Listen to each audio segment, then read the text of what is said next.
The Handkerchief by Great 78. Chapter 112.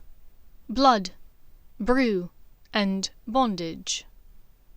3 days later, something happened that took the Easter holidays from bad to so much worse than he had ever expected or thought possible.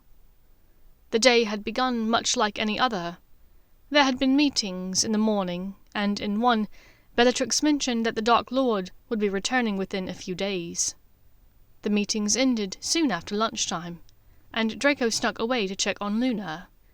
He had only gotten to see her a few times during the break. "Draco, I'm so glad to see you. I've been worried. Things are happening, and none of them are good." Luna's eyes seemed more searching and piercing than ever before, although perhaps it had something to do with her sitting in the dark so much, Draco thought. "No, Luna, none of them are good." Draco sighed and sat heavily on a wooden crate that they used as a chair. "But tell me how you've been." "We have been all right. Mr. Ollivander has taught me so much about wands, herbology, magical beasts, even potions. You know, wand-making is a lot more than just having a shop," Luna said simply. "I'm sure," Draco agreed. "You seem sad," Luna said, once again displaying her innate ability to talk about things that most people would ignore. A friend of mine died this week," Draco answered. "Ah, I understand, then." The witch nodded sagely. "Then can you explain it all to me?" Draco asked. "I'm afraid I can't," she said gently.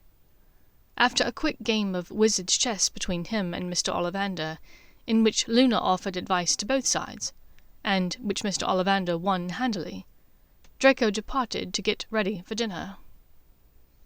The meal was mostly quiet. Bellatrix was in a sour mood, likely because the pork was a bit on the tough side. "Neffy Nuggins, how is your chop? Mine is very tough." Bellatrix sneered at him across the table. "It's fine, Aunt Bella," Draco replied, careful to avoid her eyes. He sliced a new bite and brought it to his mouth, barely getting it to his lips before his knife was cutting a new one. He was eager to get this meal over with. "I have been craving duck lately. You know how much I love a tasty bird," Bellatrix cooed. The knife slipped across his thumb, and Draco swore softly. Narcissa's eyes flashed briefly, but Draco dropped his hands into his lap and extracted his handkerchief to cover the cut. After a moment he removed it, seeing only the faintest line of red on the cloth. The cut hurt worse than it looked. He healed it quickly with his wand, and resumed eating. After dessert he was able to escape with nothing more than a snide comment from the evil witch about his birds making too much racket in his room. Back in his suite, he took out his handkerchief, planning to send her a message, asking how she was, when the handkerchief warmed in his hand. Almost simultaneously a small patch of blood appeared on it, far more than had been on it after his slip of the knife at dinner. "No! Leave him alone! Leave him alone!" Oh my God, Draco thought. What was this? There was an agonizingly long stretch of nothing. Then, blessedly, "Penelope Clearwater, Half-Blood." The name sounded familiar to Draco, but why was Hermione saying it?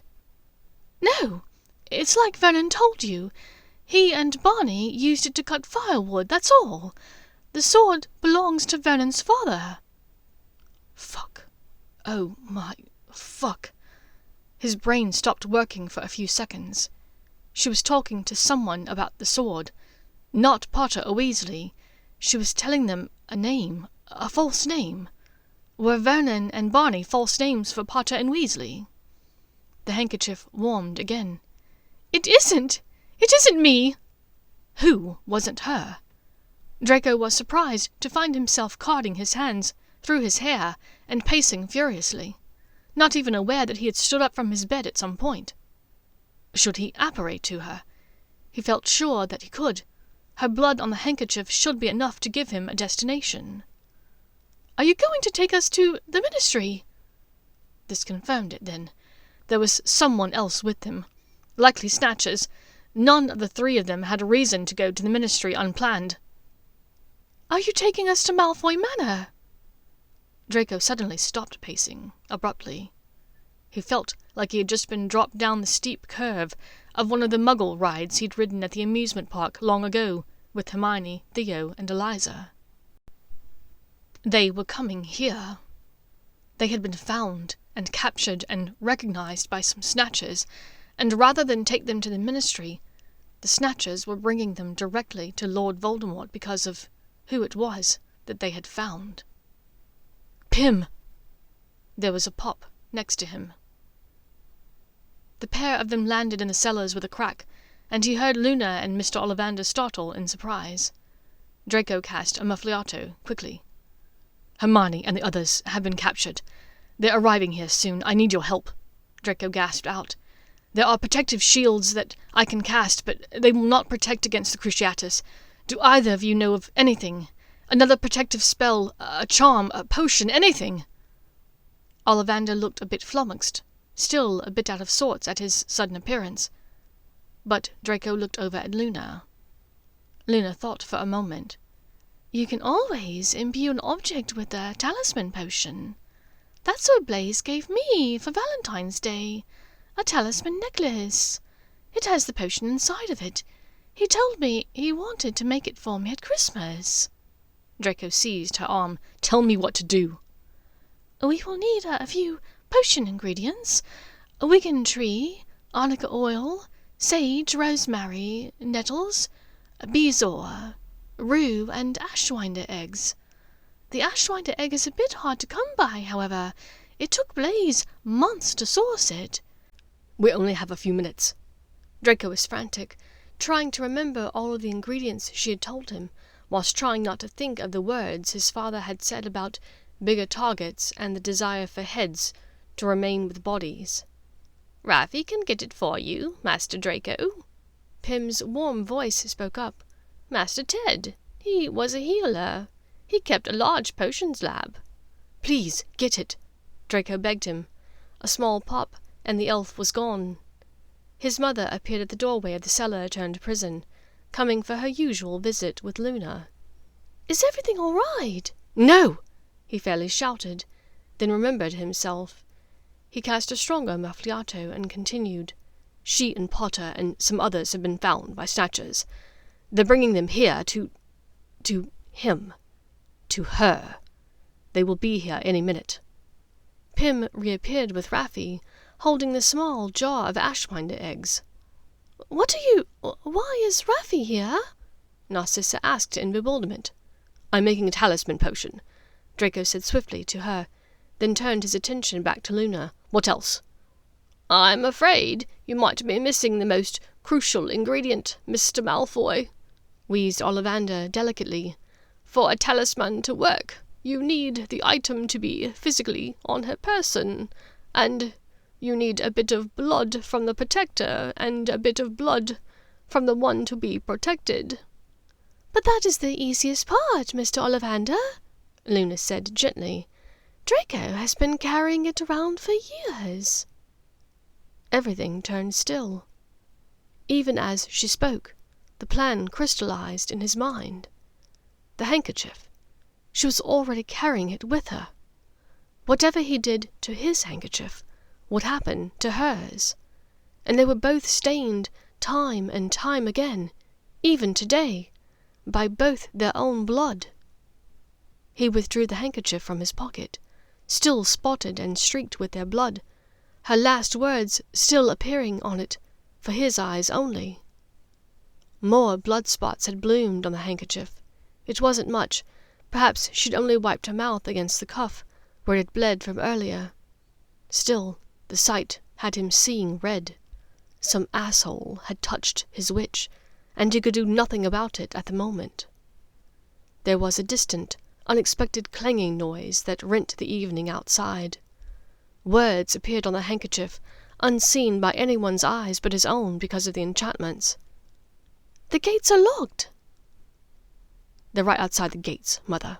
You need to go and answer the call before Bellatrix hears it and comes down to investigate." Without another word, Narcissa rushed away. "Ron! Dean! Keep your wits about you. Harry he's blacking out. Help hold him up." Draco felt a swooping sensation. They had captured Dean Thomas, and likely the other goblin as well. "Okay, tell me what we need to do," Draco said, removing his potions kit that Hermione had given him years before from his pocket and enlarging it. "Pym, nettles and rue from my lab, please." The elf popped away instantly. Raffi, as the elf of a healer and a former head of a large kitchen, knew what to do. She set to work grinding the sage and rosemary with the pestle and mortar. "That's a very clever potions kit," Luna mused. "It's from Hermione," he said shortly. "Now, Luna, Mr. Ollivander, the potion." Noises could be heard upstairs, voices booming down into the doorway that Narcissa, in her haste to get upstairs, had left ajar. His mother's voice, authoritative, upset at the late intrusion, no doubt remembering the goblin head that had landed on her dining-room table only a few nights before. "What is this?" Narcissa demanded. "We are here to see he who must not be named," rasped a voice, both familiar and chilling at once. "Greyback," he thought wildly, uncorking the vials of arnica oil, nearly spilling them. "Who are you?" challenged Narcissa. "You know me. Fenrir Greyback. We've caught Harry Potter." Pym popped back into the room from his trip to Draco's own potions labs upstairs. "Here are the nettles and rue, Master Draco. Peter Pettigrew was standing in the corridor upstairs. He appears to be listening to everything happening below." Which meant that Bellatrix could not be far behind. "Draco, if you need to go upstairs to see what's happening and to help, we can finish here. Just leave your handkerchief. It's a simple potion, but it takes about 17 minutes to brew. You may need to go and help," Luna urged. Draco hesitated. He had had to fight the urge to rush upstairs at the first voices. He wanted to be near his witch, be there in case she needed him, but he had carried this handkerchief, his tether to her, for nearly 4 years. Parting with it was, frankly, frightening. "You'll get the handkerchief back," his cousin said gently. He looked Luna in the eyes and nodded. He pressed the handkerchief into Luna's waiting hands and turned to hurry up the stairs, closing the door behind him. Draco ran up the cellar stairs, stopping for a few seconds just inside the stairway entrance to watch and listen. It was dark, but there was enough ambient light to make out a large group of people standing just at the front door. There were several people huddled together, and several more behind them, holding the huddled group at one point. Holding them prisoner, Draco thought. The door banged open further, and Draco caught sight of, well, it had to be Potter. His features were contorted and swollen, like he'd washed his face with a vial of swelling solution. He was barely recognizable. Next to him, though, Draco's heart nearly stopped. It was Hermione. She was wild-haired, and her lip was a bit bloody. She looked as though she had not had a proper meal in a few weeks. But it was her, and even through all of this he was struck by her beauty. He had not seen her since early Christmas morning, and he longed to hold her. Draco gripped the banister to stop himself from flying up the cellar stairs and across the foyer to grab her up in his arms. She looked up then, and caught his eye. Her fierce copper eyes were widened, face was panicked, the shock and terror of the situation etched into her skin. It strengthened his resolve. He had sworn to her father, to Neville and Snape and Dumbledore, but mostly to himself. He would always protect her, and the greatest test of that was likely to come today. He would do everything in his power to save her, and everyone else with her if he could. The only two facing him and his mother were Hermione and Potter. All of the Snatchers were looking at the group of bedraggled prisoners. Potter's head was lolling as though he had been knocked senseless. He didn't appear to even know where he was. Unnoticed by the group, Draco slipped into the nearby drawing room, where he knew his father would be having a late-night fire whiskey. Draco started speaking to his father without preamble. "You recall our conversation from the other night about the bigger targets whose heads and bodies should not part company?" He settled in the chair opposite his father in front of the fire, endeavoring to look as though he'd been here all night. "Well, they've arrived. I need your help getting them out of here intact." His father's eyes widened over the top of his glass, and the older wizard choked briefly before regaining his composure. "It's Potter," Lucius whispered. There was a sudden spark in his eye that Draco had seen before and recognized. It reminded him of broken crystal glasses and fire pokers and grading reports. Draco drew back hurriedly. I'm not certain, but whoever it is, they need to stay intact and leave here, quickly, and you need to help with that." The scuffling noises in the entrance hall were growing louder, closer. They were moving towards the drawing room. Draco squeezed his eyes shut, wiping sweat from his brow with the sleeve. His mother's voice floated in from the foyer. "My son, Draco, is home for the Easter holidays. If that is Harry Potter, he will know." The group entered the room. Potter looked far worse than he had in the low light of the foyer. He seemed half in and half out of consciousness. Weasley and Thomas appeared too frightened to even speak. Hermione's gaze, whilst panicked, was steady as she looked ahead, avoiding eye contact with anyone. "What is this?" Lucius's usual drawl was lengthened slightly. After years of studying the man's techniques, Draco recognized the tactic. Slow down the situation. Figure out how to gain the upper hand. "They say they've got Potter," Narcissa said in a disbelieving voice. She looked at him, her pale blue eyes wide in what Draco recognized as unbridled fear. "Draco, come here!" Greyback forced the group to turn slightly. It was difficult owing to the differences in height of Hermione and the goblin, as opposed to the taller wizards. A coin warmed in his pocket. He turned quickly to the fire, whilst the group moved into the light. The serial number began with a B. It was Blaze. "Luna says it will be ready in 12 minutes. Draco exhaled slowly, and turned back to the group, stuffing the coin back into his pocket, hoping they had 12 minutes. "Well, boy?" Greyback asked in a gravelly voice. Next to Potter he saw the tiniest of headshakes. "No!" from Hermione. He knew what she was trying to tell him. No matter what else, who else needed to be identified. We can't give up Harry. Sacrifices were sometimes made in war. Not this time, though, he thought. "Well, Draco, is it Harry Potter?" His father sounded both excited and fearful behind him. Draco was a bit worried, for as much as the man seemed to feel that bringing Lord Voldemort into their lives was a mistake, Lucius also knew that delivering Harry Potter to the Dark Wizard would erase all marks against him and his family. I can't be sure," said Draco. He kept his eyes downcast from Potter's. Potter did not need to know how panicked that Draco was. It might cause him to panic and do something stupid to mess everything up. "But look at him carefully. Look! Come closer!" Lucius wheedled. Draco looked his father in the eye with a hardened, angry look.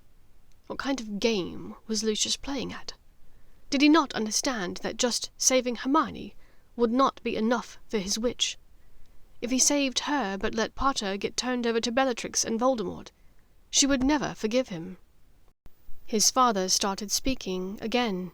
"Draco, If we are the ones who hand Potter over to the Dark Lord, everything will be forgiven. Now, we won't be forgetting who actually caught him. I hope, Mr. Malfoy." The disgusting werewolf reminded his father, with a sinister edge to his voice.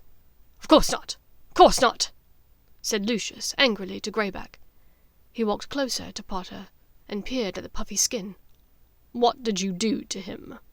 How did he get into this state?" "That wasn't us," Greyback said. "Looks like a stinging jinx to me," his father mused. "There was something here. It could be the scar, stretched tight. Draco, come here, look properly. What do you think?" Draco was not certain what Lucius was doing. He had just said a few nights ago that if bigger targets arrived, they would do whatever they could to ensure they lived. But then Draco realized something with a sudden finality. His father had no intention of letting Potter escape this situation. He was doing what he'd always done. He was saving his own skin, his own flesh and blood first. If Potter was wanted by the Dark Lord, he would give Potter to him. Perhaps he thought he was being magnanimous. He might even let Draco keep Hermione, put her in the cellar with Ollivander and his cousin, visit her and fuck her, whilst he carried on with his regular, leisurely pureblood life upstairs. Draco's stomach lurched at the thought of his future playing out as his father saw it. Draco was afraid that everything was about to be lost. Snape's words from that night in Spinner's End played in his mind. "Even people must be sacrificed in order for this to end. Making those decisions does weigh heavily on the soul. I do not wish it, but I must remember that the ends justify the means. The end result must be the Dark Lord's defeat." The others, though they did not deserve any of this, might not make it through. Draco knew that everyone here knew the stakes. Hermione would be safe from injury or harm. He felt certain that a talisman would not protect against the Avada Kedavra curse, but nothing would. But Potter knew how to destroy the Horcruxes, was capable of defeating the Dark Lord, because he had done it time and time again, in different ways. Potter was the one who needed his protection now. "I don't know," he said. There it was. Doubt. He knew his father would never act if there was a shred of doubt in his mind that he was wrong. Draco's eyes flitted briefly to Hermione's as he moved away from the group. She looked frightened still, but she could tell that Draco had done enough for right now to sow uncertainty in Lucius's mind. He gave her the slightest of nods and brought his fingers to his chest. She rubbed her wrists together, bound together magically in front of her. He nearly broke down in joy. She almost certainly still had the handkerchief on her person then.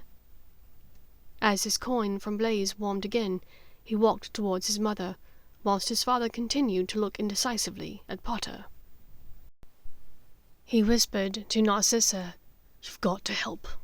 Make him doubt that this is Potter." He checked the coin again. "They need an extra minute. Bezoar must be finely ground." Fuck.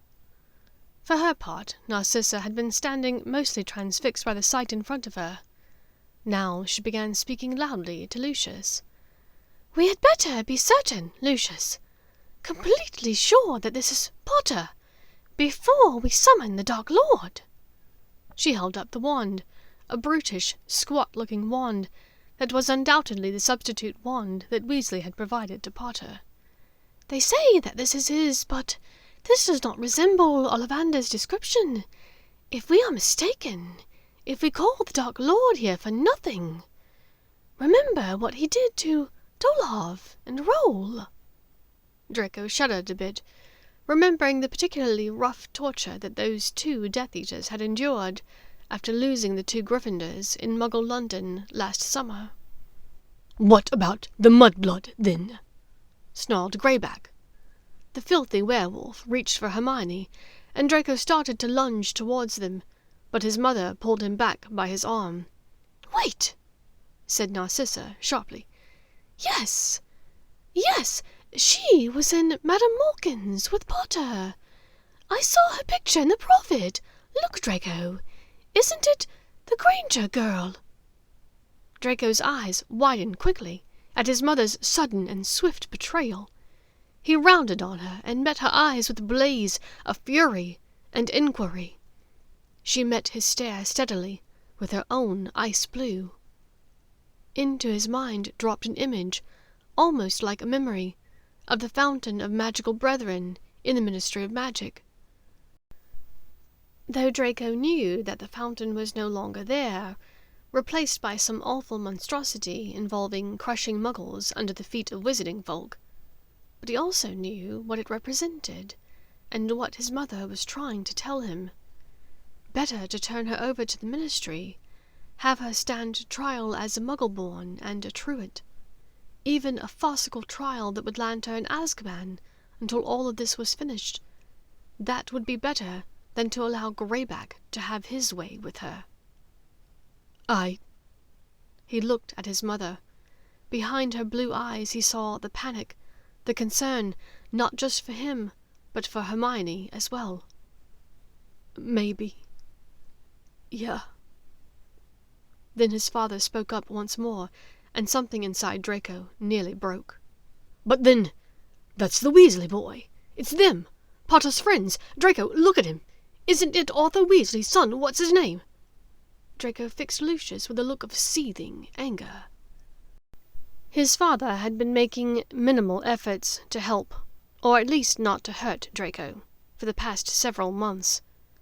He had prevented Bellatrix from torturing him at length.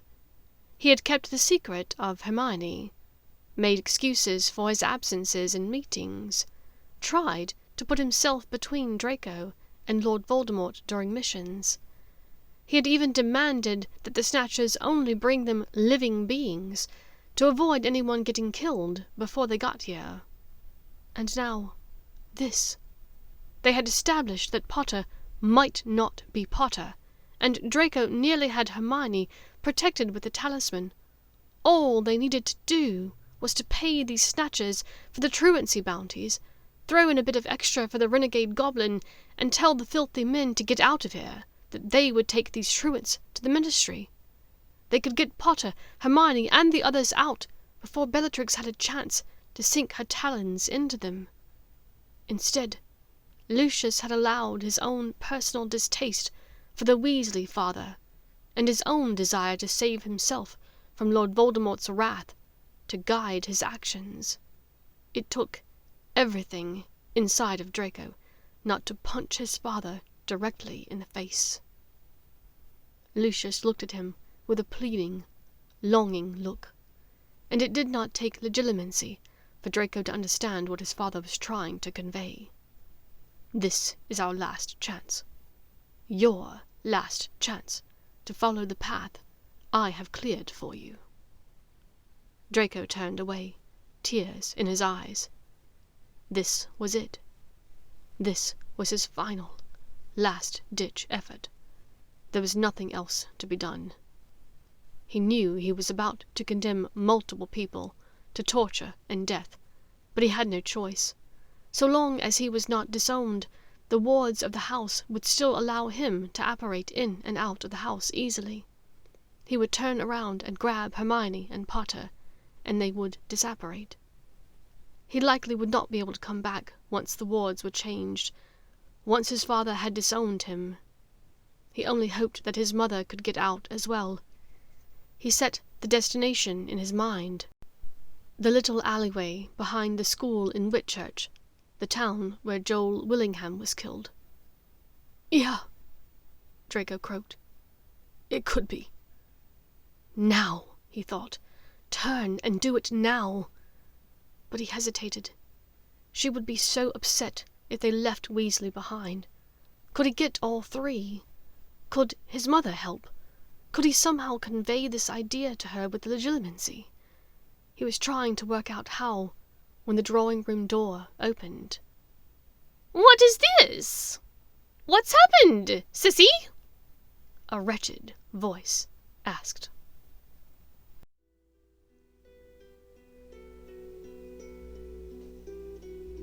Thank you for listening to this chapter of The Handkerchief by Great 78.